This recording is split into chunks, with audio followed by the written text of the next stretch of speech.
Curriculum, teaching, and assessment are three vertices of a triangle. They all fit together. And anytime that you change one thing, by default, you have to change something else. And so I think about, in my classroom, if I were going to implement these teaching practices, and let's suppose, for example, that I'm going to heavily emphasize the importance of discourse.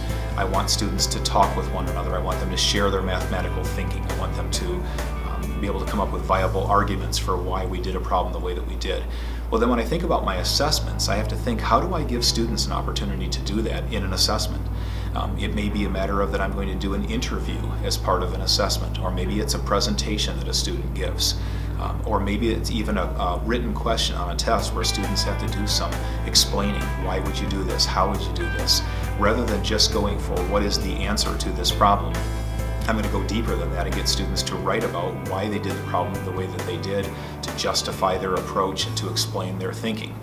The more used to it that they get in the classroom to being able to explain why they did something the way they did or what they're thinking, the more apt they are to be able to do it on an assessment. We need to measure those pieces. So any of those practices that we look at, if there is a practice that we are trying to emphasize in our classes, we've got to think about what would that look like in terms of assessing my students differently to make sure that they're really able to do the kind of things that I'm trying to set them up to do.